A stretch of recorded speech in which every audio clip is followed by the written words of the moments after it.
so fucking precious when you smile.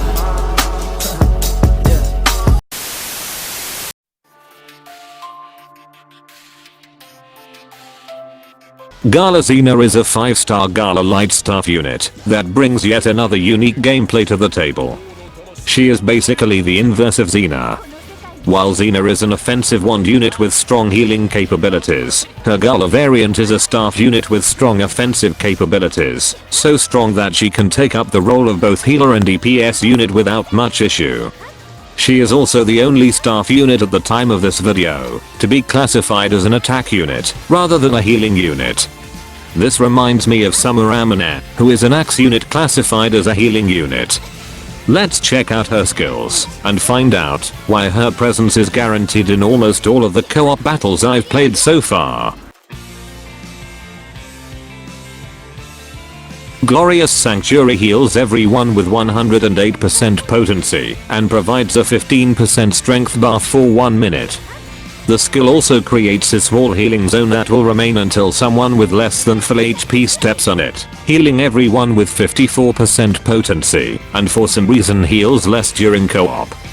This skill costs around 5800 SP, which is in line with most healing units in the game. For what the skill does, the actual healing is relatively decent, with a total of 135% potency from the skill alone. She is comparable to some of the top tier healing units such as Lowen. The strength buff is a nice bonus in any team composition. The healing circle mentioned earlier can only appear once, but it doesn't matter, as at some point someone's gonna trigger it anyway. Overall, this skill is what qualifies her as a staff unit, and is above average in terms of what it offers, but is overshadowed by her second skill and unique ability. Holy Crown deals 2000% damage within a medium-sized area of effect, and increases the charge rate of her force strikes by 30%. This is the second time we have this buff, with Hunter Ceres having it as the main function of her second skill. The skill costs almost 8800 SP and deals good damage, though the cost is a bit high for the damage output. As the charge rate buff is vital for her main gimmick, the high SP cost is perhaps a hindrance, which warrants a skill haste print to be able to activate it quicker. Overall, the skill is good, but a bit too expensive for the role it plays in Zena's gameplay. Her co-abilities consist of the usual recovery potency buff and an SSR rating chain co-ability that increases critical rate. This ability isn't unique to her, though the only other unit that has it is Hope, or 3-star light staff unit.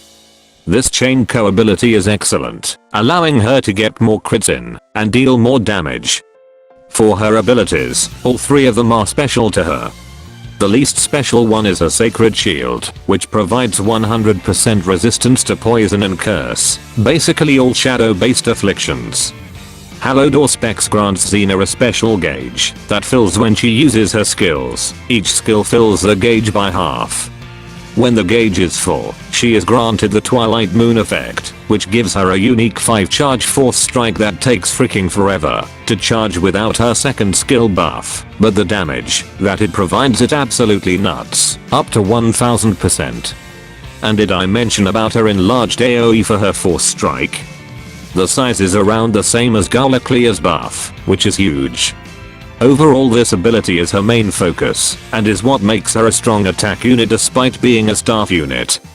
Her last ability, Auspex's Prayer, grants her a passive strength buff, based on how much HP she is granted via imprint abilities and skills. As I'm unable to explain it properly with my own words, I recommend XenoXilus' video for an explanation on how the buffs are related on a graphical scale, links in the description. My lack of understanding aside, overall this ability allows the use of Jean Dark with her 60% HP buff that corresponds to strength buff, which is great on Zena. As a staff unit, the standard abilities for a typical healer is applicable. However, since her offensive abilities are very strong, a damage-based build with force strike emphasis also works, with skill damage, skill haste, force strike damage, crit rate and damage, and Punisher for paralysis, and stun being the list of abilities that work. Do not forget HP buffing abilities that correspond with her strength via her ability.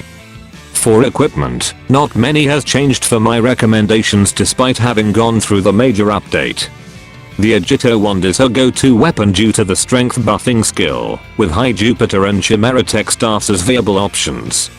You can also get as many staff bonuses as possible to buff her strength and HP even further.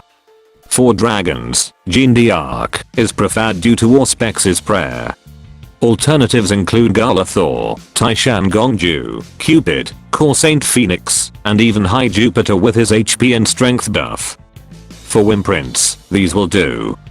With the major update allowing a maximum of 5 prints to be added, she can have 5 Wimprint abilities that contribute to damage, healing, or even a hybrid setup. In any case, she is versatile enough to be tailored to suit the gameplay of every player via Wimprint setup. Too bad she can't dispel, though it isn't a big issue for who she's normally fighting against.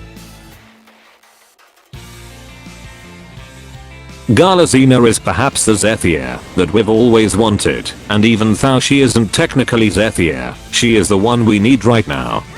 With the light element gradually getting stronger with mana spirals and the recent introduction of strong light characters, Gala Zena is one of the best units introduced in recent times, filling in roles for healing, support and defense.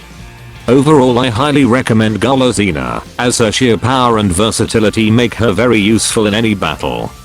Now go out there and protect that wonderful smile of Gala Zena while assisting Newton in getting the real Zephyr back. Before I forget, please check out XenoXilus' channel. He provides high quality content that includes in-depth analysis of units and events. Don't forget to subscribe to him as well. That's all from me. Moga out.